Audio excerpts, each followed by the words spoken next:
Hey there. This is an experiment, but I'm going to see how it goes to put together some battle reports of an in-person event that I was a participant in CaptainCon, a team tournament convention that took place just this past weekend in the northern U.S. So I'm putting together a vassal sort of simulacrum, not obviously perfectly recapturing the maps or the sort of blow by blow of exactly what happened in the game, but something that I think should hopefully help make what I'm describing a little bit easier to follow and just sort of to illustrate some of the points of the experience. So while not everything is going to be quite the same, hopefully I'll capture a lot of the really essential stuff. The terrain that I've put together, at least I think, hits a lot of the stuff that I remember being particularly notable to what stood out about the game to me. And just all in all, I'm going to try my best to make this sort of clear and compelling. And if I succeed, let me know. If I don't, give me some notes. We'll see how this goes. So CaptainCon was a ton of fun. I was playing on one of a few local-ish teams.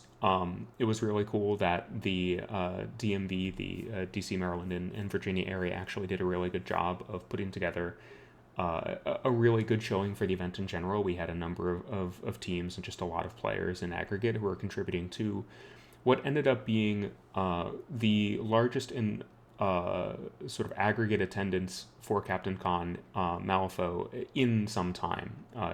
Jesse, who ran the event of Boring Conversation fame, great guy, ran the event very well, said that it was the largest turnout, certainly since he had been leading the event, since he'd been organizer, which is phenomenal. So I was on Team Buff Guild. I was not the guild part of Buff Guild. That was another local in Nathan, who was running the Guild Lucius show for a lot of the event. He actually switched on to Sonia some later in the event. But I was sticking with Lucius. It ended up. I didn't go into the event planning to play Lucius exclusively, but that's what I ended up doing just based on what I saw and what I thought was going to do the most for us as a team. And so I was playing Lucius then in purple, and our third player, Mark, was holding things down with Outcasts. So we had a really, I think, fun and kind of a compelling draw, but we had a pretty tough draw for this first couple of rounds. I think we played two really good teams. And so we really had to hit the ground running, and there was a lot of action right away. Definitely didn't get a draw where we had a sort of a warm-up round, as it were. Round one, we played the Big Hat Bandits, which were the Texas team. It was really cool to have a team of folks manage to get all the way up to Rhode Island from Texas. Really appreciate that they made the trip. And that was a team of my opponent, Jordan Woodfin, as well as Andre, Carnage, and John Moser. So Resurrectionists Guild for Andre, and then Bayou for Moser. In terms of our matchups and our matchup spread, one of the things that my team was looking to do when it made sense was, because I was playing Neverborn, and Neverborn are generally strong for mobility and can do a pretty good job of putting together crews that accrue value. There's a lot of like incidental summoning and stuff like that. When it made sense, we were looking to give me a lot of the table and deployment and strategy combinations that would really sort of reward that incremental game and give me the breathing room potentially to generate advantages, and conversely give our Nathan and Mark on Guild and Outcasts the ability to be more assertive early, which we thought would be playing to their strengths. So in this case, I ended up playing on the corner ballots round for the event. Let me go ahead and pull up the pack for the event to show you the full pool here. So the way that things were organized for the event was that the scheme pool was held consistent for each round, so all three tables and all six players would be dealing with the same schemes. but the deployment and the strategy was going to be distinct for each table. So in this case, I was on table 3 for the first round. Corner stuff the ballots with let them lead, protected territory, espionage, hold up their forces, and deliver a message. Okay, and so I was playing Jordan, who was one of 4 of the 5 opponents that I played throughout the 5 rounds, whom I had never played at all before the event, which is really, really cool. I think that's one of the really great things about these larger conventions, and kind of just going to making the effort to travel a little to make yourself available. You get to meet a lot of new people and sort of get new game experiences. And even in the one instance where I played someone who I had played even once before, this was the second time, and the prior game had been a warm-up game at last year's CaptainCon. So really a slate of players whom I hadn't done a lot to play previously. It was great. Jordan and the Texas team in general were a significant challenge right away. They were one of the favorites, I think, going into the event, and they definitely showed us why. Jordan, I think, did a really cool job of building a crew that, once we knew that it was going to be von Schtook and Lucius matched up, did a lot to play to the pool, and I think did a pretty good job of showing recognition of what it made sense for me to be trying to accomplish on my end of this game. So a fairly elite crew. This was Schtook 1, who I think had the advantages of being a better damage dealer, especially early, when on the Schtook side of things, you probably view yourself as the aggressor in the matchup. You want to be really engaging and sort of exchanging blows pretty quickly. And then, of course, academic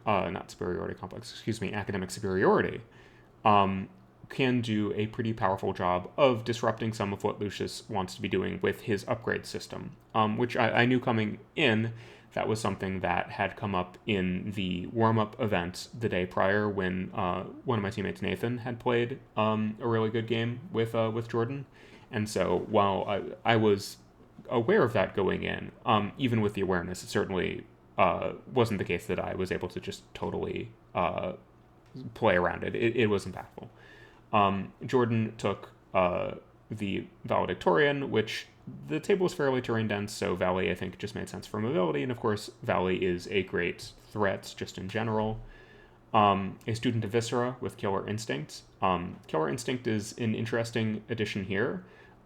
You might look at that and sort of look at the crew I hired and just generally the crew that I would be expected to hire, and sort of wonder what the value of the ruthless elements, which is, I think, sort of the default of when you look at Killer Instinct, that's what you sort of associate its being for. That's sort of the utility.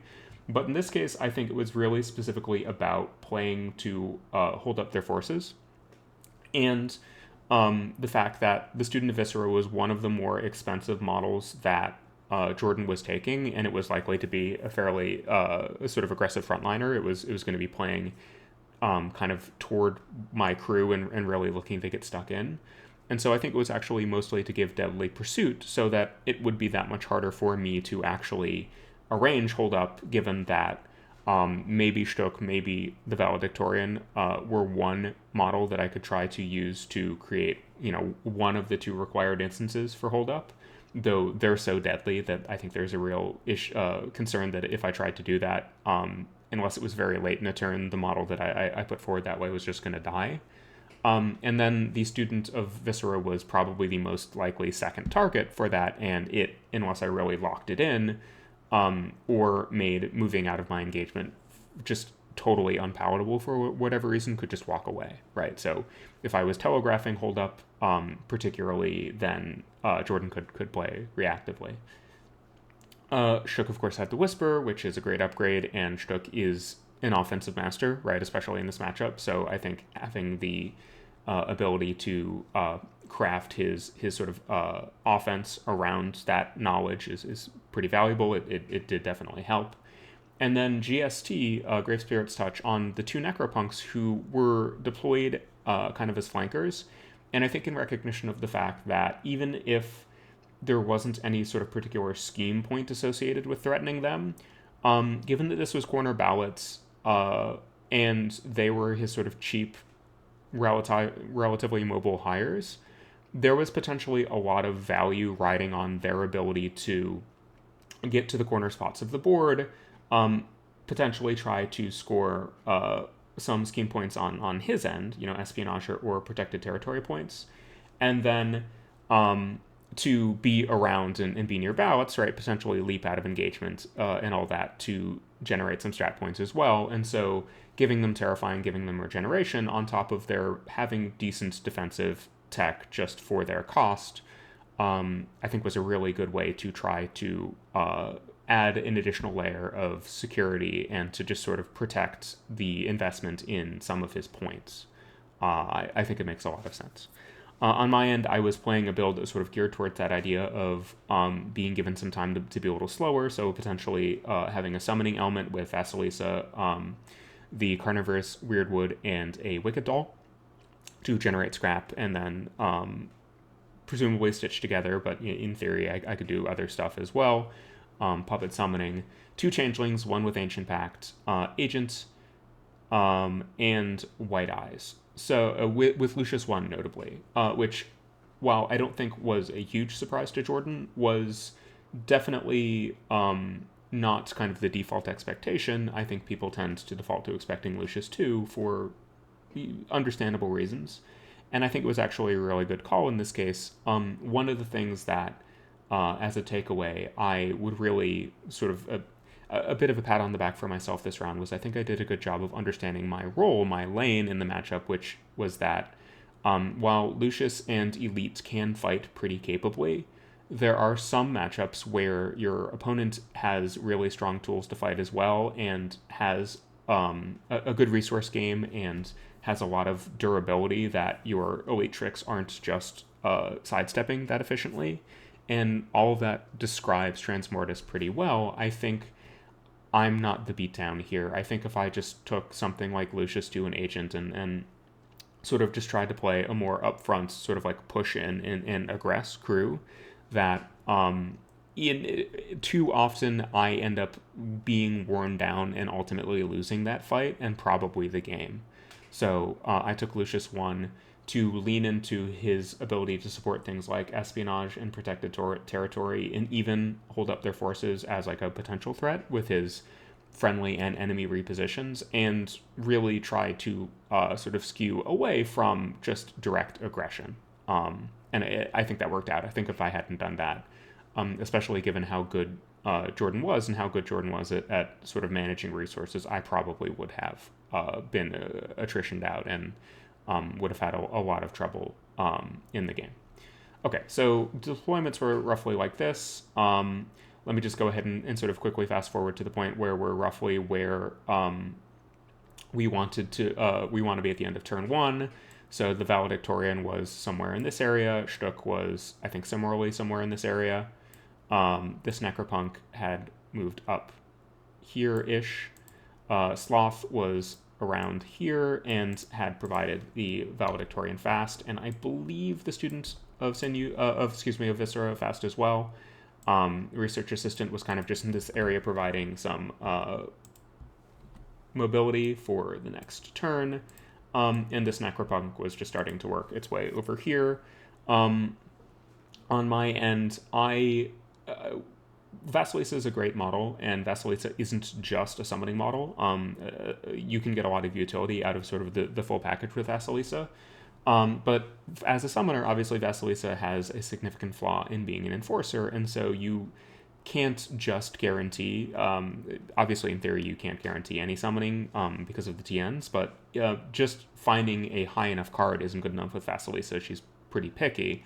That didn't work out in this case, and one of the big takeaways for me in this game would be that I think if I expected that I was going to be pressured fairly effectively, and so have to kind of get a move on, couldn't kind of just twiddle my thumbs, and needed to get models into positions to be fairly assertive, which, given that Schtook was going to be pushing the issue and Jordan's a really good player, wasn't going to give me the luxury of time, because I think the slower is better for me here, that if I'm going to try to set up for summoning like this, rather than what I did, which I just ended up killing the Wicked Doll as scrap in my deployment. But then, because I didn't get the cards for it, as my models sort of moved up, so the Weird Wood was going up towards the middle, this changeling was, I think, roughly around here. Agent was looking to set up to... so I, between my various movement effects, got Agent fairly aggressively sort of up table early. And then... wait, Ice is over here. This changeling is sort of over here. Vasilisa had kind of come up, and so was on the sort of high extreme end of where she could be to potentially still summon off of that marker. The scribe's kind of in this area, roughly. I think I would have been better off to essentially preserve my options and just be more flexible about where my models wanted to be, and particularly where Vasilisa could be to still threaten to summon, but not essentially just waste her time and sort of like waste her utility for other purposes. If I had let the Wicked Doll get forward and had pushed up and killed it farther up so that Vasilisa could be, had the marker as a vector much farther up the table, and so could either have summoned the Stitched that resulted in a position to do something relevant much more quickly, or even if that ultimately never worked out, I never found the card, or at a certain point, you might even feel like you just don't sort of have the time and the luxury of committing resources that way. Like you just need to do something more immediately productive. That Vasilisa was at least in a position to be useful faster. So late turn 1, what I ended up doing with Agent, of course, who had gotten fast, was I put Agent into this Necropunk way up here.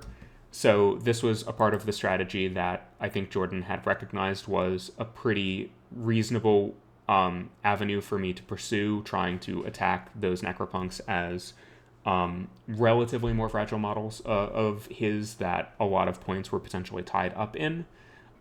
So while I still think it was definitely a very... it was a strategy that remained appropriate for me to take. It was a good idea, nevertheless.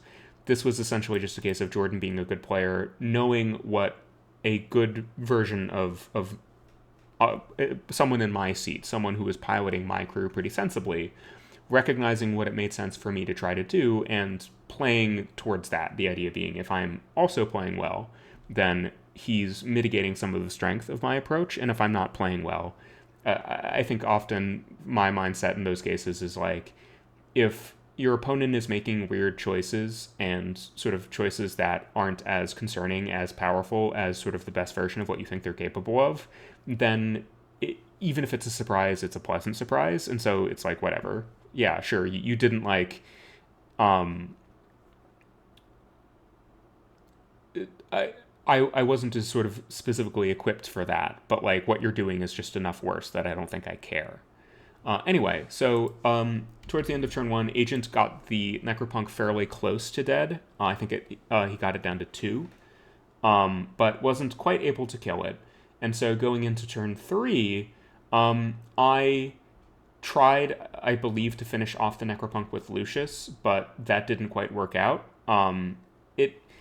That was sort of a bit of a balance on my end of like, I had not an absolutely abysmal hand, but I didn't have a fantastic hand. And so I was just trying to preserve the ability to activate with Agent in sort of the most impactful way possible, right? Activate with fast.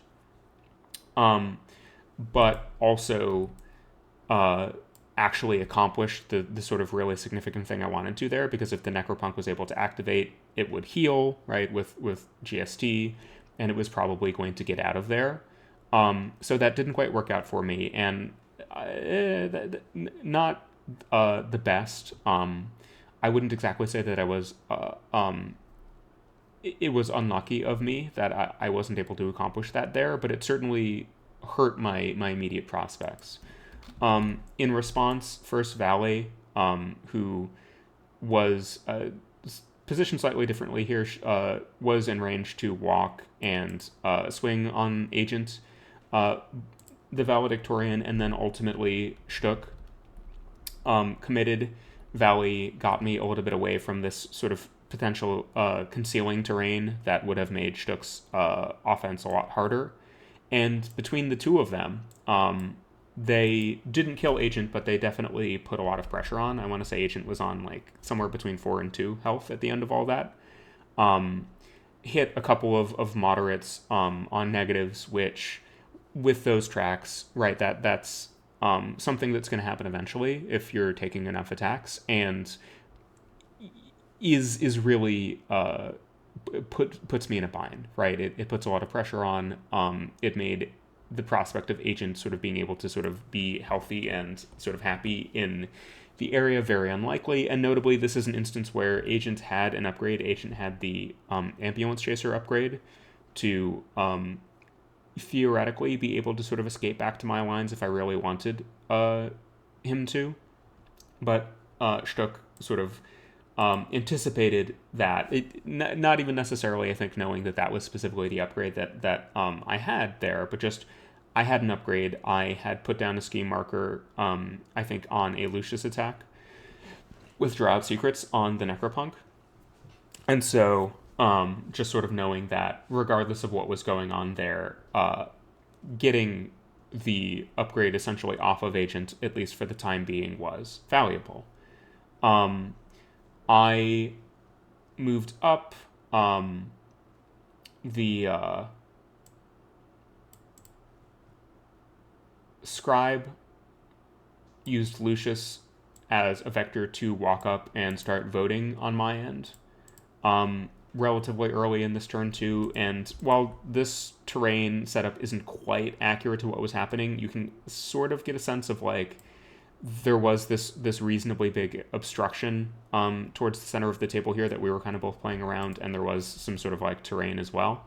The Student of Viscera took, I think, a fairly reasonable gamble in that it got up and essentially tried to use focus to have access to its damage track to kill the Scribe. Jordan had spent a lot of resources in putting attacks into Agent, and so didn't have much of a hand for the rest of this turn too. And in this case, even though I don't think this was a bad gamble to take by any means, just because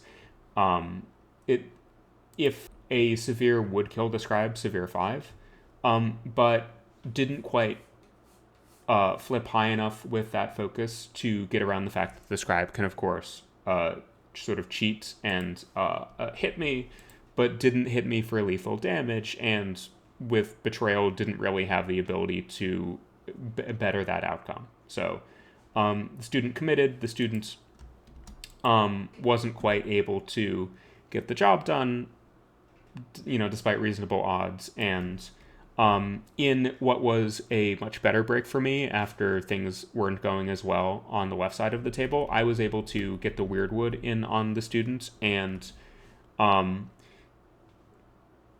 essentially between its offense and I think a little bit of help from one of my changelings. I had a changeling that buyer-sided up. Those two models combined to essentially flip hot enough that I was able to kill the students, which was a really big coup. It all of a sudden left a real sort of vacuum in the middle of the table for Jordan. Wasn't effectively contesting this middle point very well, had lost a pretty high value model, I think certainly faster than he had expected, and I think that faster than he had reason to expect. And it bought me a lot of breathing room to essentially give me a buffer against the fact that Schtook and the valedictorian over here were ultimately going to exert quite a lot of pressure once they were able to turn their attentions towards the middle. Jordan on his end got this Necropunk over here and voted to set up scoring on the strat for the turn himself. The agents having gotten fast from, I think, the Scribe's activation, flipping an upgrade, or it may have been White Eyes, who ended up over here, essentially just used all that AP to be a big coward and run away. Pushed out, 1, 2,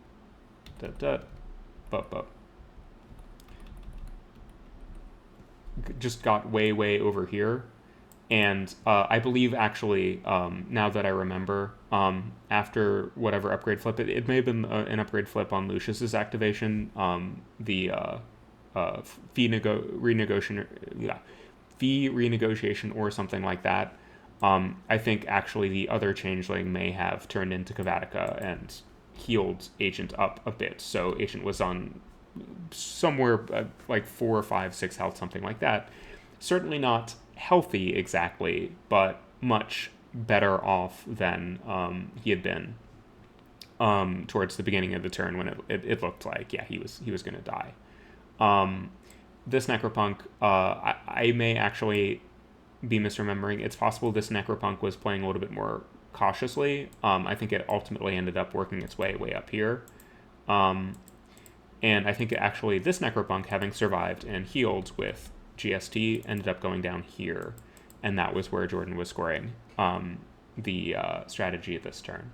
So at the end of this turn 2, we both had a strategy point. We both had scuffed the paint, at least on the enemy crew. I was fortunately able to really sort of take down a model of value in the student of Viscera in, I think, a somewhat unexpected way. Jordan had really put Agent very low and made it so that Agent was going to have a lot of trouble being a very sort of combat model for most of the rest of the game. Agent really didn't make attacks this game, just because of how precarious that situation was. And I don't believe either of us had successfully scored a scheme point. So, turn 3. Turn 3 saw Jordan pivoting Schtook and the valedictorian to continue to try to pursue and put pressure on Agent, and did pressure him very effectively once again. Agent was eating a lot of my stones. I might have stoned for damage on Lucius once later in the game, but most of my stones were ultimately used to just try to prevent Agent from dying this game, which, I mean, it ultimately worked, so certainly not complaining. So Valley went in, continued to exert pressure. This Necropunk headed over here and contributed a vote to try to manage the strategy on Jordan's end. Wide Eyes ultimately ended up over here and was voting on my end, and I believe also put down a ski marker. The Sloth was not exactly getting very aggressive, but I think Sloth was trying to start to fill in over here and try to address the fact that Jordan had a bit of a vacuum in the middle of the table, didn't really have models to try to do anything about that central ballot, or just sort of generally impact a bunch of my crew. A lot of my crew was pretty sort of free and clear to do whatever. Vassalisa this turn did ultimately just kind of like give up on trying to do anything summoning wise. This was sort of the turn where it's like, I can't just hang out back here by that scheme marker, scrap marker, that's not really accomplishing anything. And so Vassalisa ultimately got over here to the Necropunk and did a little bit of damage to it.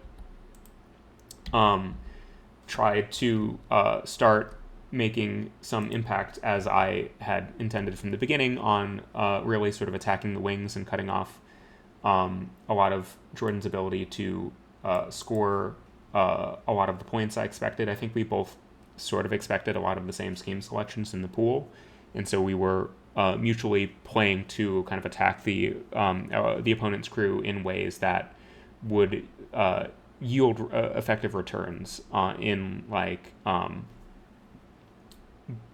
essentially cutting off espionage and protected territory, and maybe hold up as sort of the trio of these are the schemes that make the most sense here. Jordan put a little bit of pressure on, I believe, with the research assistant, doing some shockwave stuff in here, kind of throwing things at various models. Good shockwave on the research assistant. It's a pretty good totem, all things considered, and that shockwave is definitely one of the reasons. Schtook once again got over here and definitely stunned Agent, and once again just put Agent in a really bad way. I was, however, ultimately able to essentially rescue Agent by moving Agent far enough away and screening it. The weird wood sort of committed itself for the cause and used its germinate action to essentially jump over here and get up in there and engage, I think, actually both Schtook and Valley, but also notably block line of sight to Agent so that Agent wasn't being debilitated by academic superiority anymore. And so what that ultimately allowed me to do, it actually didn't matter that much because I then moved Agent yet again. Lucius used a combination of gather intel and the bonus to have this changeling essentially go over here and Agent over here with some scheme marker in the area. And then Agent was, with that same ambulance chaser upgrade, able to, with fast, push towards the changeling, something like that, and then walk and just kind of get out of dodge, get to the point where, because of how committed the threats in the Schtook crew were to really kind of being on the midline and making an impact with models that actually were relatively resilient. The Weirdwood did a great job of not exactly doing a lot of attrition work, but just kind of existing for long enough to be a pretty frustrating problem for two very, very good threats in Schtook and the Valedictorian. So by the end of things then, I had managed to secure ballots for the round. I had my protected territory set up with the couple of schemes here, and I believe ultimately Jordan also protected territory this round. This is an instance where I don't remember specifically what model it was that ultimately accomplished that, or at least where the second, there was definitely a scheme marker over here that was doing that. Where the second scheme marker was, I'm a little less sure, but I know that it definitely was there somewhere. I'm pretty confident that happened round 3. So by the end of round 3 then, we had both scored a couple of strat points, and we had both, I believe, scored the same scheme point in 1 point on protected territory, which, as a bit of editorializing, this is maybe not news for folks, but I think protected territory ended up just being too easy to score, and so unsurprising for a couple of players who played a fair amount of Malifaux and had at least some sort of kind of bare minimum of tools to accomplish that, to be able to put out the markers involved. We both picked protected because it was like, you see protected if you think you have any chance of scoring it and your opponent's crew isn't incredibly good at denying it, you should probably pick protected. It's just so easy. All right. So going into turn 4, this is where the tide, I think, ultimately did end up turning for me a little, in that the sort of plan I had to not really win the fight, but to win the fight in very sort of selective areas, ultimately bore fruit.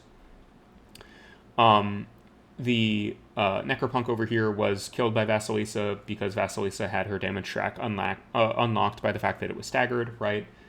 Needle and Thread is a really damaging action, and so even though Necropunks are pretty tough to kill for their cost, the fact that I was able to say, you're staggered, so I just have access to my full damage track, to that 1-2-4, but actually with Can't Breathe to a 3-4-6, allowed me to pop the Necropunk and then actually have an action left over to vote here as well, which obviously didn't secure me the point, but then that immediately started putting really significant strat pressure on Schtook to essentially say, you don't have that many ballot markers that you can sort of feasibly try to interact with and try to generate strat points off anymore. And now this one is looking a little dubious, right? It's at least going to be very labor intensive to get one of Schtook or Valley over here to do what you need to do. Maybe you won't. And so sort of putting the question right away, how are you actually going to continue to score strats? Even if maybe you're ultimately winning this fight, like, can you do that and actually score enough? Schtook and the Valedictorian did manage to kill the Weirdwood at some cost of health to them.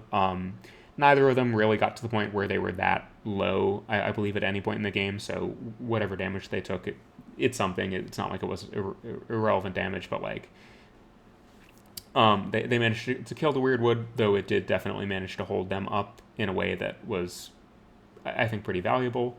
The real break, though, for me, because the stuff with Vasilisa down here, given, again, that I have to have the card to make that happen, that's certainly not a sure thing, but that was ultimately something that I was able to craft with the resources. The thing that I wasn't able to craft, to sort of interrupt, I think a changeling may have actually died as well to the combination of Schtook and Valley over here. The thing I wasn't able to really line up, but was just my, essentially, putting myself in a position to flip well and then being rewarded with good fortune, was this Necropunk started heading over here to try to impact this ballot, probably do some damage to White Eyes, which White Eyes had taken a little bit of damage, I think, probably from, in fact, the Necropunk. And just generally kind of get in the game, if not sort of score on Jordan's end, then to, between leap and just sort of being a model with engagement, make it difficult for me to continue to generate my own points. So White Eyes got very fortunate in that I used my bonus, leapt in, obviously did a damage, and then flipped a severe, so double severe on a negative in this case, to put the Necropunk to 1, and then with just one more attack then, right? Essentially just once I knew that I had put the Necropunk to the point where it had the 1 health left, all I needed to do was just hit and, right, not have Jokers intervene, which they didn't, which then meant that the Necropunk was dead, and so couldn't continue to sort of harass over here, and that actually gave me the one more action to be able to be productive, and I believe put down another scheme marker for what ended up being my second scheme, Espionage, which I scored this turn. Elsewhere in the turn, Sloth started to kind of get in this area and to be a bit of a nuisance. He wasn't able to, I think, actually swing the ballot just because the Scribe and Lucius were sort of disrupting, were interfering, keeping him engaged, just kind of making it difficult for him to accomplish all that much. Agents and the Changeling, between the two of them, the Changeling jumped over here, were able to vote in this ballot and put down a scheme marker. And I think Agent started like walking just over here, trying to remain in a position where it would be hard not to benefit from concealing, but just sort of mindful that Schtook can, I think I was out of stones, or I think I might have had 1 stone left, I believe, at this point. So Schtook definitely, if he can get a bead on Agents, just based on how beat up Agent is, could potentially kill Agent, and maybe I can come back from that at this point, but that still wouldn't be a very happy outcome to me. And so by the end of the turn, I believe Jordan wasn't able to score any additional points because the strat had been sort of stymied by the Vasilisa thing and by White Eyes, getting lucky. while I continued my strat scoring and was able to score a point on espionage as well. And so going into the last turn, I had 3 strat points, and I had 1 point on each scheme, so a total of 5. 2 Jordans, I believe 3 had the point of protected territory and 2 strat points. And so while this was certainly not a sure thing, it's very much not like I was dominating the game. Far from it, not even close. Actually, I think Lucius was over here. Lucius had charged in and slowed Sloth to engage him and just generally be a dick. While this was by no means a sure thing or a game that I was sort of in commanding control of, it was going to be pretty hard because I had managed to affect this plan to really remove the Necropunks as scoring options.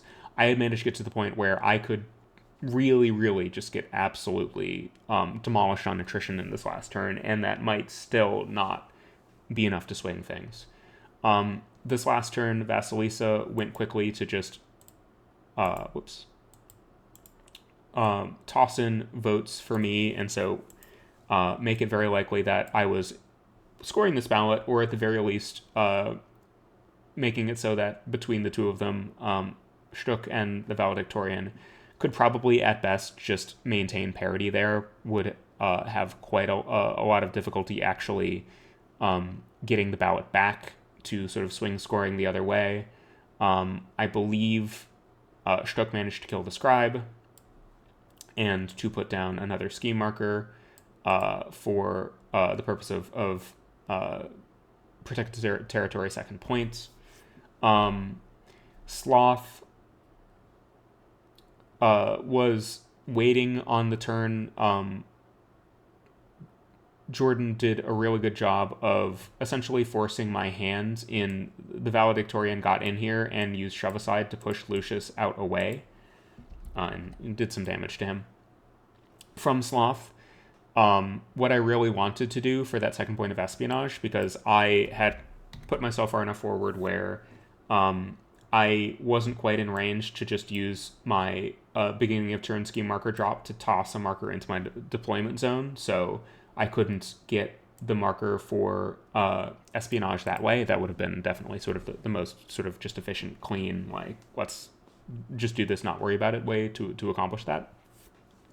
So because I wasn't able to do that, the other route to fully scoring my schemes was to have gone with White Eyes and basically just used my entire activation going back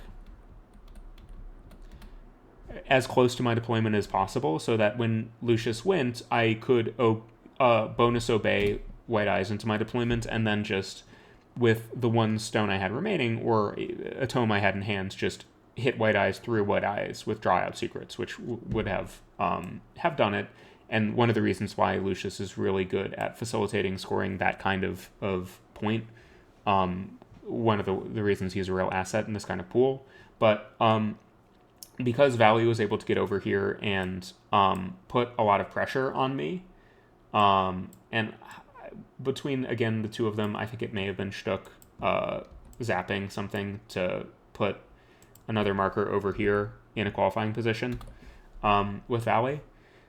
Because I now was out of engagement of Sloth, and so Sloth could have it, even if I had sort of activated in the other order and so tried to score that scheme point, it would basically just have been 6 of one, half dozen of another sort of a thing, in that I would have been allowing Sloth to activate and I at the very least deny me a strat point, right, because I was on track to have the 4 ballots kind of centrally here under my control, this little triangle.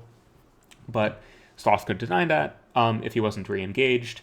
And yeah, essentially just rather than leave that up to chance, because in theory there's sort of a way that things don't work out for me if I take that track. If I'm in a position where for whatever reason I have to use that last stone and I like Black Joker the attack into White Eyes or something like that, right? Like there are just things that can go wrong. And so what I did instead was I just used gather intel to get Lucius back into engagement on Sloth. And I think I hit him to slow him again. He had activated, and so that he wasn't slow, I believe, before Lucius's activation, and so was even threatening to get that marker back on Jordan's side. And so I just sort of said with Lucius, all right, good call, right? You recognize the order of activations that I wanted to have available to maximize my own points, but I can't do that because you're a good player. And so I'm just going to sort of accept that, right? I'm resigned to say, fine, the next best thing is just basically Sloth doesn't have a way to disengage, and you don't have any models left to help, so I'm just going to get Lucius in there and say, you don't have the ability to deny me this point either, right? Because you can't kill me in one attack, and you're slow anyway, given that I successfully hit Sloth with Lucius, so just nothing doing. Agents and the Changeling, between the two of them, put out a couple of markers that, especially once I recognized that I wasn't going to be able to achieve both espionage and protected territory stuff, I was like, okay, well, I'll just really sort of go in for redundancy. On protected territory, White Eyes ultimately just went over here and I think put down another marker as well. So while I don't think there was anything that Jordan could have done to have denied the scheme overall, there was at least the sort of small chance that, again, Schtook could have, at least earlier in the turn, have gone over and even, just sort of flipping through on a negative through concealment to see what happened, maybe kill Agent or something like that. And so I sort of just excess of caution, I really put enough markers down so that I was able to square the scheme through any one piece of disruption. And so the game ended. I was able to score all 4 points on ballots. I was able to score 2 on protected territory and the 1 on espionage. End of the game, I had, I believe, taken some damage here on Vasilisa.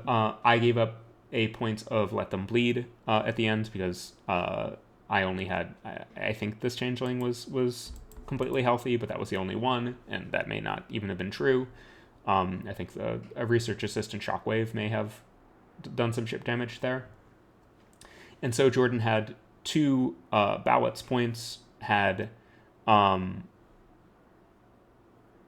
2 points of protected territory, and have been holding up forces. I think, in fact, had taken hold up their forces now that I remember, and so had scored the first point on hold up with the Necropunk over here on Vasilisa and the Necropunk over here on White Eyes, I believe, on an earlier turn. And so had the 2 ballots points, had managed to score hold up, I think. Had generated another Necropunk. There's a reason why these models came out here. Schtook is, of course, a combat summoner, and so through a couple instances of just managing to kill, I believe, the tree generated a Necropunk, and then I believe the scribe generated a last bite.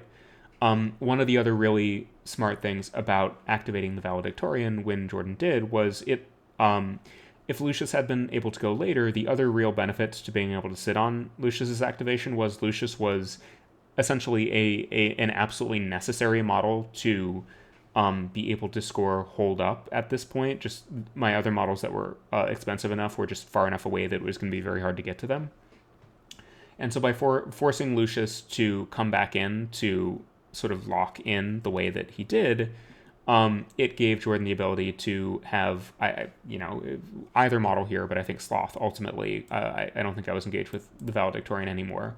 Engaging Lucius, and then very late in turn 6, this Necropunk was able to just walk over here, essentially, and get into engagement with Vasilisa, and so scored the second point there as well. And so this ended up being my hardest fought game on the weekend, though I definitely had some good games. A very sort of grindy and well played 7-6 win, to me, really on the backs of my ability to shut down those necropunks and get my strat scoring advantage on the wings, which was a combination of, I think, having a strong plan in mind, but then definitely getting a little bit of luck in the damage over there. So, great game. Jordan was a great opponent. Went on to do very well in the events. The Bandits went on to do very well in the events. I think they were second, but they were certainly very high up there. And we ultimately ended up losing this round in a fairly close 1-2. So I managed to beat Jordan. Mark played Andre really well, considering what a juggernaut Andre is. Scored a lot of points in a losing effort to Sonya, but did ultimately. It's Andre is one of the players that, like, really, regardless of circumstance, even if I was inclined to hold losses against the rest of my team, which I'm not. I think that's a crazy attitude to have in a team event. Like, that's very counter to the core of what makes team events fun, which is the camaraderie and sort of the just sort of like enjoyment of getting to do something with friends. Couldn't have held anything against Mark here. Played very well. Really made a game of it. And then Nathan similarly played John pretty tough in a matchup of Lucius and I believe Brewmaster, and John did manage to pull it out.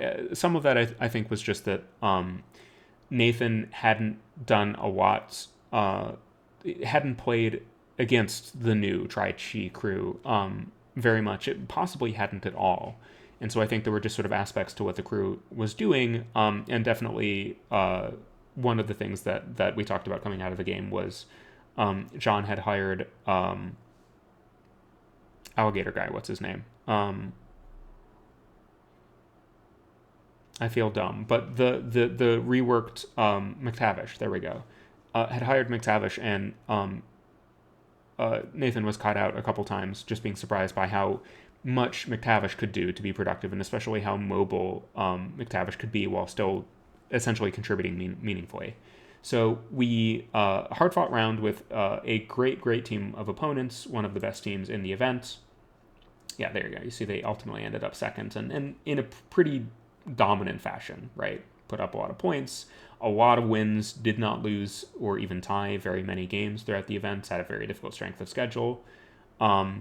We went down in round one, but I think a round that offered a ton. One of the reasons to go to these conventions is to play people that you haven't played before, but also for the challenge, right? Like, you want to be pushed and to play people who really know what they're doing and maybe understand things about crews that you don't, can kind of offer you insights so that you can sort of learn and sort of like improve yourself based on the experience. And that definitely was something that I think we, and especially I, got out of this round one. So a really great way to start the event off. It from here, at the very least, it was pretty hard for the level of competition to go up. But as we'll see next round, it at least didn't go down that much. But yeah, we'll get to that then. Let me know how this was for you, whether you found it insightful and interesting. And I'll try to take any notes to heart. Thanks for tuning in, and back for more later.